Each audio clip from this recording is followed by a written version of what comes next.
Boa noite a todos. Estamos juntos para mais um dos nossos estudos, mais uma semana de estudos, né? Hoje já estamos indo para a aula 40ª, quem diria, passou rápido, mas acredito que todos vocês, assim como eu, estamos sentindo o ano passar muito rápido, né? Excepcionalmente rápido. Bom, quem estiver aqui comigo, se puder dar um ok só para mim em relação ao som, para que eu prossiga mais tranquila. Mas nós vamos lá, mesmo assim. Nós já estamos estudando a segunda parte do Livro dos Espíritos, iniciamos o capítulo 2, e hoje nós vamos dar continuidade a esse capítulo 2. A Mayra. Oi, Mayra, boa noite! E o seu Nicolas, tá lindo? Uma delícia ele, hein? Parabéns, viu? Uma gracinha ele. Bom, bom tê-la conosco, Mayra e todos os outros amigos que estão seguindo os nossos estudos. Hoje nós estamos dando continuidade, então, ao estudo da alma, né, o subtítulo Alma, nesse capítulo 2 da segunda parte dos Espíritos. Nós paramos a semana passada na questão 140, e estávamos justamente comentando sobre a possibilidade, aí no caso, a negativa dos espíritos em relação à divisão da alma, né? Então, eles explicaram que o espírito é uno, né? Ele não se divide, então, não é possível que o mesmo espírito, a mesma alma, ela possa habitar dois corpos diferentes ao mesmo tempo, tá? Nós vimos, por exemplo, também nas primeiras questões, né, que, na verdade, há uma diferença entre morte, entre desencarnação, e que a alma, é a união da alma com o corpo que faz com que haja o fenômeno da vida, porque o corpo físico, sem a alma, é tão somente uma massa inerte de matéria. Bom, na questão 141, dando continuidade, então, Kardec pergunta: há alguma coisa de verdadeiro na opinião dos que pretendem que a alma seja exterior ao corpo e o circunvolve? Quer dizer, é verdadeira ou não uma teoria de que a alma está por fora, né? Apesar de nós não a vejamos, quer dizer, de certo havia no século XIX alguma teoria de que ela era exterior, ela que envolvia o corpo físico. Então respondem os espíritos: a alma não se acha encerrada no corpo, qual pássaro numa gaiola. Irradia e se manifesta exteriormente, como a luz através de um globo de vidro, ou como som em torno de um centro de sonoridade. Neste sentido, se pode dizer que a alma é exterior, sem que por isso constitua o envoltório do corpo. A alma tem dois invólucros, um sutil e leve, é o primeiro, e ao qual chamas perispírito. Outro, grosseiro, material e pesado, o corpo. A alma é o centro de todos os envoltórios, como germe em um núcleo. Já o temos dito. Nessa resposta, na primeira parte dessa resposta, eu acho que a melhor imagem que os espíritos nos trazem sobre essa irradiação é o exemplo da lâmpada, né? Então, apesar do vidro, ou do material, não sei se é vidro que é feito a lâmpada, apesar do material ser consistente, ser resistente, ser matéria, a luz irradia além dele. Então, a alma é também analogamente dessa forma. Então, a centelha divina que somos nós, ela irradia não só pelo corpo físico, por todos os corpos os quais nos utilizamos para experienciar. Lembrem-se, eu já falei sobre isso em estudos anteriores.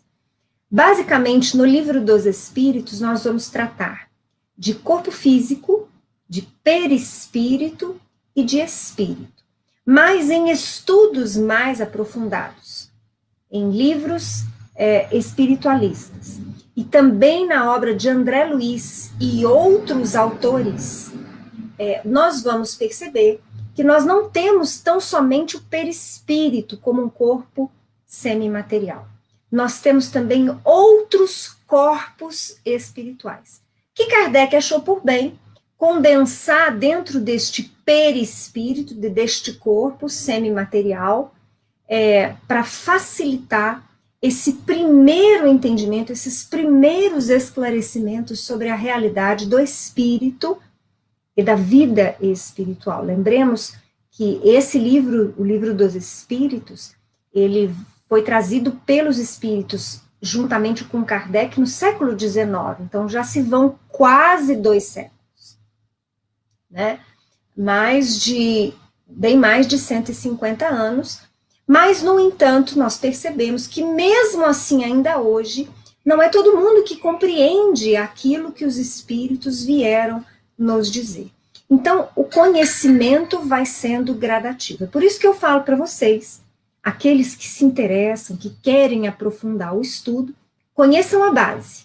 Conheçam o Livro dos Espíritos, conheçam o Evangelho segundo o Espiritismo e as 3 outras obras da codificação.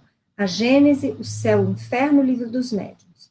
E depois, vocês avançam de forma mais segura em busca de conhecimentos mais profundos, mais detalhados, encontrado em vários autores. Autores que escrevem por si, encarnados. E médiuns que trazem obras psicografadas dos espíritos. Então, nós podemos e devemos avançar, aprofundar, nos adiantar, buscar sempre mais e mais esclarecimentos, mas é preciso conhecer a base. Então, nessa questão, Kardec vai trazer que o espírito irradia além do corpo físico. Consequentemente, ele irradia também além do perispírito. Bom, em relação à segunda parte dessa resposta, ele então fala que a alma tem 2 invólucros, sutil leve, o perispírito, e grosseiro, material e pesado, que é o corpo físico. Eu acabei de explicar o porquê de Kardec ter se restringido ao estudo do perispírito. Não era interesse e nem era possível que os espíritos no século XIX aprofundassem sobremaneira os entendimentos ou a exploração destes corpos que nós nos utilizamos para experienciar no mundo das formas material e no mundo espiritual. Então, por isso que aqui ele frisa a existência de perispírito e de corpo físico. Na questão 142, dando continuidade, Kardec pergunta: que dizeis dessa outra teoria, segundo a qual a alma, numa criança, se vai completando a cada período da vida? E a resposta dos espíritos é a seguinte: o espírito é uno e está todo na criança, como no adulto. Os órgãos ou instrumentos das manifestações da alma é que se desenvolvem e completam. Ainda aí tomam o efeito pela causa. Então, veja só, por que Kardec, vamos tentar imaginar por que Kardec fez esta pergunta. Certamente deve ter sido por conta de algumas informações dos espíritos de que a reencarnação efetivamente se completa quando a criança atinge 7 anos de idade. Tenho a certeza absoluta que alguns de vocês já devem ter ouvido sobre isso. Mas espera aí, essa informação, então, que a reencarnação se completa aos 7 anos, ela é contrária a essa informação que os espíritos nos trazem agora, de que o espírito é uno e está todo na criança? Não. É justamente, vamos dizer assim, uma complementaridade. Então, o que os espíritos afirmam é que com o desenvolvimento da criança, o desenvolvimento físico, biológico, quer dizer, com o desenvolvimento dos órgãos, é isso que está em desenvolvimento, não o espírito. Então, a verdade, o que acontece é o seguinte, o espírito, ele só vai tomar efetivo controle sobre todos os órgãos do corpo físico que ele possui ao iniciar nova trajetória reencarnatória, depois que estes órgãos estejam absolutamente completos. E isto se dá mais ou menos nessa primeira infância, aos 7 anos de idade. É claro que nós vamos percebendo pelos próprios estudos da ciência que o corpo físico, ele vem num crescendo, e este crescimento do jovem continua na adolescência. Tende a encerrar-se por volta dos 14, 15 anos nas meninas, com algumas exceções, nos meninos aos 21, mas basicamente em relação ao crescimento, à expansão, mas as possibilidades, o funcionamento dos órgãos já estão completos muito antes disso. Então vamos raciocinar da seguinte maneira. Imaginem vocês que eu ganho um carro do meu pai. É um carro, não precisa ter marca específica, é um carro. Só que, dadas as circunstâncias, as dificuldades que meu pai passou, por hora eu não vou poder desenvolver a contento a minha utilização desse carro. Então vamos supor que primeiro o meu pai tenha me dado um carro com um pneu mas mais ou menos desregulado e não o ideal para que eu possa utilizá-lo. O motor, por ser novo, eu ainda não posso exigir muito dele a nível de resistência e de velocidade, porque ele ainda está, digamos assim, amaciando. E assim, vários mecanismos no meu carro precisam de tempo, mas enquanto este tempo vai ocorrendo, eu estou utilizando dentro das possibilidades que ele permite. Então, em baixa velocidade, em terrenos que não agridam muito os pneus. É claro que isso tudo é uma hipótese, né, gente? Eu não entendo nada de mecânica, então eu usei só uma figura aleatória para que vocês possam mais ou menos compreender o que se passa com o corpo físico. Então, em relação, por exemplo, ao cérebro, né? O cérebro de um bebê ainda não está todo ele, digamos assim, pronto para os altos raciocínios e o alto funcionamento, o aprimorado funcionamento que eu vou ter quando eu já estou na minha idade adulta. Assim como o meu cérebro, aos meus 70, 80 anos de idade, não é mais o mesmo cérebro de quando eu tinha 30 ou 40. Ele há um desgaste nele, que é relativo. Isso não quer dizer que eu não posso utilizá-lo, nós continuamos utilizando. Então, há um crescendo, há digamos assim, uma adaptação deste veículo físico, né? E não só em relação ao cérebro. Eu dei o exemplo do cérebro, porque ele é mais nítido para nós, porque um bebê muito pequeno, ele dorme grande parte do tempo, inclusive os espíritos nos informam que isso é necessário, porque aquela perturbação que o espírito inicia antes da reencarnação, ela continua há alguns meses, algum tempo depois, e gradativamente o espírito vai tomando maior consciência de si, do meio onde ele agora está inserido, e dos aprendizados que ele começa a deter. Então, nós vemos que não há saltos. Eu já falei isso para vocês antes em relação à evolução. Nós vamos percebendo que toda a obra da criação é crescente, mas é sempre paciente. É sempre seguindo um ritmo que não necessariamente é o ritmo que nós gostaríamos de ter, mas é o ritmo determinado pelas forças divinas da vida.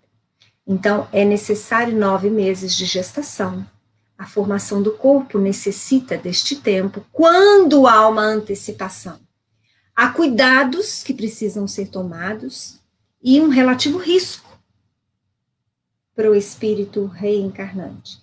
Então, a ordem normal é aguardar-se os 9 meses e depois o aprimoramento, o amadurecimento desse corpo que inicia a sua experiência no plano material lentamente. Então, é exatamente isso que essa questão e o entendimento que a gente ouviu antes dos 7 anos estão dizendo.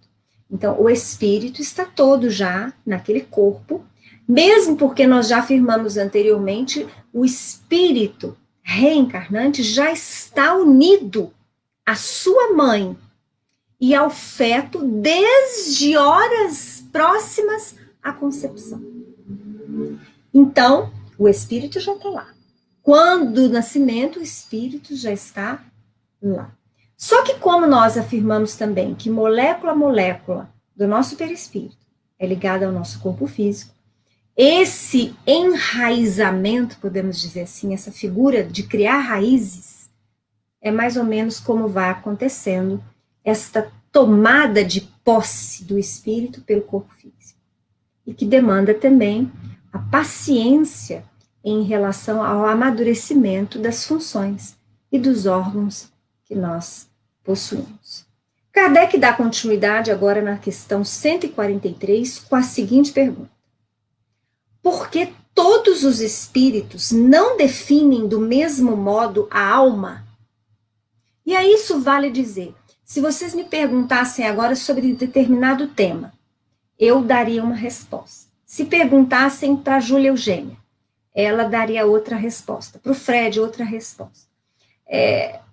Quem acompanha, por exemplo, os nossos estudos do livro da Joana de Ângeles aos domingos, às 8 horas, vai perceber isso. Quer dizer, nós temos o mesmo texto, eu, a Júlia Eugênia e a Sandra Sene. Nós 3 estudamos o mesmo texto, da mesma obra. E temos exatamente 20 minutos cada um. E, no entanto, cada uma apresenta um olhar diferente, conclusões equivalentes, mas que, em 100% dos casos, se completam. Então, é isso. Kardec quer saber por que os espíritos não definem do mesmo modo a alma. E olha só o que eles responderam nessa questão 143. Os espíritos não se acham todos esclarecidos igualmente sobre estes assuntos. Há espíritos de inteligência ainda limitada, que não compreendem as coisas abstratas. São como as crianças entre vós. Também há espíritos pseudo-sábios, que fazem alarde de palavras para se imporem, ainda como sucede entre vós. Depois, os próprios espíritos esclarecidos podem exprimir-se em termos diferentes, cujo valor, entretanto, é substancialmente o mesmo, sobretudo quando se trata de coisas que a vossa linguagem se mostra impotente para traduzir com clareza. Recorrem, então, a figuras, a comparações que tomais como realidade. Então, vejam só, por que as respostas não são exatamente iguais entre os espíritos? Primeiro, porque existem espíritos em variados graus de conhecimentos. E aí vale dizer, não só de conhecimento e intelecto, mas também de conhecimento e de vivência moral. E isso vai interferir nas respostas, porque nós conhecemos aquilo que vivemos também. Segundo, existem espíritos que Kardec chama, que os espíritos chamam de pseudo-sábios. Que espíritos são esses? Nós estudamos quando a gente viu a classificação dos espíritos. Eles são considerados espíritos de terceira ordem, espíritos imperfeitos. Por quê? Porque eles acham que sabem mais do que realmente sabem. Mas, em geral, são estes espíritos pseudo-sábios bastante arrogantes. Em geral, eles sabem alguma coisa, então muitas vezes se expressam de forma bonita, de forma concisa, né? Tem um palavreado educado, um conhecimento de linguagem, mas eles, na verdade, falam e não dizem nada. Vocês conhecem alguém assim? Invariavelmente nós conhecemos. Porque entre nós somos experts em muitas vezes precisar falar muito para dizer pouco. O que nos diferencia dos espíritos superiores. Porque, segundo eles mesmos, uma das características dos espíritos superiores é o poder de síntese. É falar em poucas palavras do mundo. Prestem atenção nas mensagens de Jesus. Quanto nós podemos aprofundar ainda hoje, e vamos continuar aprofundando, acerca do estudo de parábolas muito simples. O quanto de informação nós podemos retirar de parábolas muito simples. Eu estudo já há algum tempo no Evangelho do Lar na minha casa e também no Evangelho que a gente tem com o grupo mediúnico. Via Skype agora, porque a gente não pode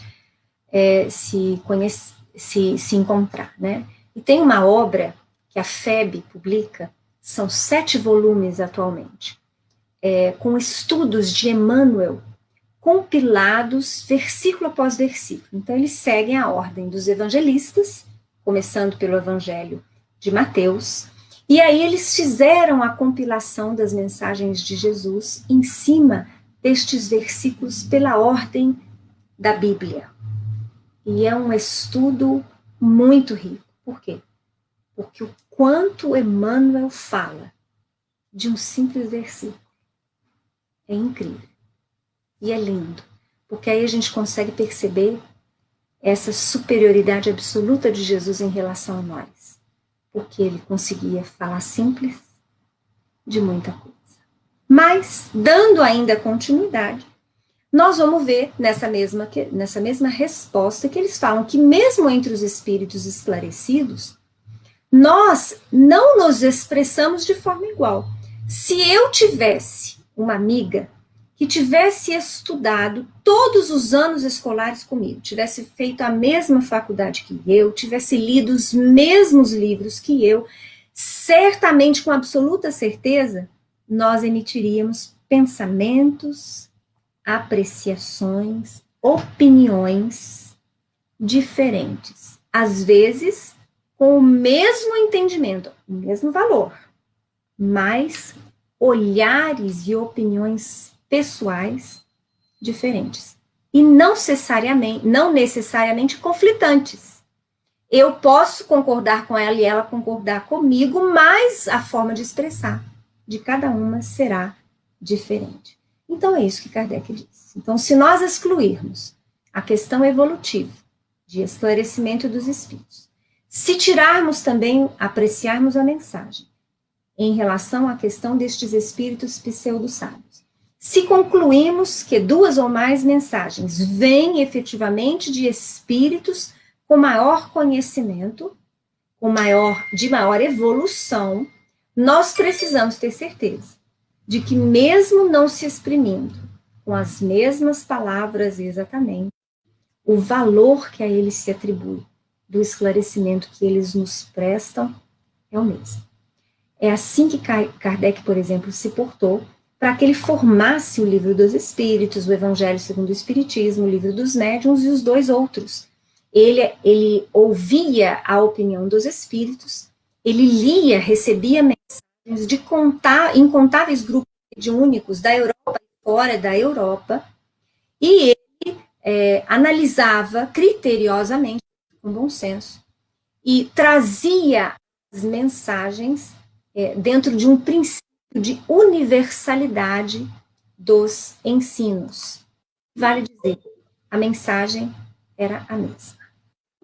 Mas vamos ver, vamos dar continuidade. Estou tendo algum problema no meu computador aqui. Vocês estão acompanhando perfeitamente? Eu não sei o que está acontecendo aqui. Não sei se vocês estão ouvindo esse barulhinho. Enfim, depois eu vejo isso no antivírus, o que está acontecendo aqui. Bom, lendo então, basicamente deve ser a nossa próxima questão, a última, porque o nosso tempo está se esgotando. Kardec, na questão 144, vai perguntar: o que se deve entender por alma do mundo? Eu não sei quanto a vocês, mas eu já ouvi isso, a alma do mundo, né? A alma do nosso planeta. Eu sempre levo em consideração uma forma figurada. Mas Kardec achou por bem fazer essa pergunta, né? E saber dos espíritos, o que nós devemos entender por alma do mundo, né? E eles, então, respondem: o princípio universal da vida e da inteligência, do qual nascem as individualidades. Os que se servem dessa expressão, porém, não se compreendem as mais vezes uns aos outros. O termo alma é tão elástico que cada um o interpreta ao sabor de suas fantasias. Também à Terra hão atribuído uma alma. Por alma da Terra se deve entender o conjunto dos espíritos abnegados, que dirigem para o bem as vossas ações, quando os escutais, e que, de certo modo, são os lugares tenentes de Deus com relação ao vosso planeta. Então, veja bem, não é que o mundo, que a Terra tenham, digamos assim, um espírito, né, responsável por ele, como o nosso corpo físico tem o nosso espírito como o administrador, né, o piloto. Eles aqui trazem que o princípio universal da vida e da inteligência nasce, do princípio universal da vida e da inteligência nasce as individualidades, quer dizer, de Deus. Então, em segundo, falam que a alma é muito elástica. E em terceiro plano, eles falam que a alma da Terra, então, pode ser entendida como o conjunto dos espíritos abnegados. Claro, responsáveis pela orientação de todo o planeta. Ou seja, aqueles espíritos, nós já falamos deles, nós vamos ler, por exemplo, no texto A Caminho da Luz de Emmanuel. Então, aqueles espíritos, aquele grupo de espíritos que, juntamente chefiados por Jesus, foram os responsáveis pela formação do planeta. E todos aqueles outros que nos acompanham ainda, responsáveis pelas coletividades de seres variadas no planeta, podem ser considerados, então, como componentes deste conjunto de espíritos abnegados, aos quais nós poderíamos dizer representantes da alma da Terra. Bom, a próxima questão é uma questão pequena, então acho que a gente ainda dá para avançar um pouquinho nela, né? 145, Kardec pergunta: como se explica que tantos filósofos antigos e modernos, durante tão longo tempo, hajam discutido sobre a ciência psicológica e não tenham chegado ao conhecimento da verdade? O homem se dedica a tantos estudos na psicologia, da psiquiatria. Por que ele nunca chega ao conhecimento da verdade? E aí os espíritos respondem: estes homens eram precursores da eterna doutrina espírita. Prepararam os caminhos. Eram homens, como tais, se enganaram, tomando suas próprias ideias pela luz. Entanto, mesmo seus erros servem para realçar a verdade, mostrando o pró e o contra.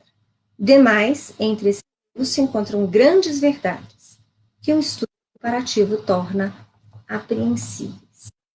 Nós já falamos muito sobre a questão deste conhecimento gradativo, que nós, espíritos, vamos obter. Já falamos, inclusive, que esse movimento gradativo de conhecer e de ver também permanece realidade no mundo dos espíritos. Falamos, inclusive, que quando o nosso corpo físico deixa de existir, quando há morte física, o nosso espírito chega do lado de lá, exatamente do modo como partiu de cá, e vai continuar aprendendo, vivendo, porque a evolução continua incessantemente em todos os planos da vida. Então, os nossos cientistas, os nossos psicólogos, os nossos médicos, psiquiatras, e todos os homens que se dedicam à busca, eles vão acessando gradativamente informações. Algumas verdadeiras, que se comprovam mais para frente, e outras falsas, que nós vamos descobrindo depois. Isso faz parte do amadurecimento do homem. E segundo os próprios espíritos, é necessário que o homem também se depare com seus enganos, para que ele valorize o aprendizado acertado, ou seja, ele precisa constatar que em algumas vezes ele errou, para que ele se dedique com maior empenho, com maior cuidado, com maior bom senso às conquistas futuras. Agora aqui a gente encerra, nosso tempo acabou, mas a gente retorna amanhã, às 7 horas da noite, dando continuidade. Então, amanhã nós vamos ver a última questão desse subtítulo, a alma, e vamos conversar um pouquinho sobre o materialismo. Um abraço para todos vocês e até amanhã.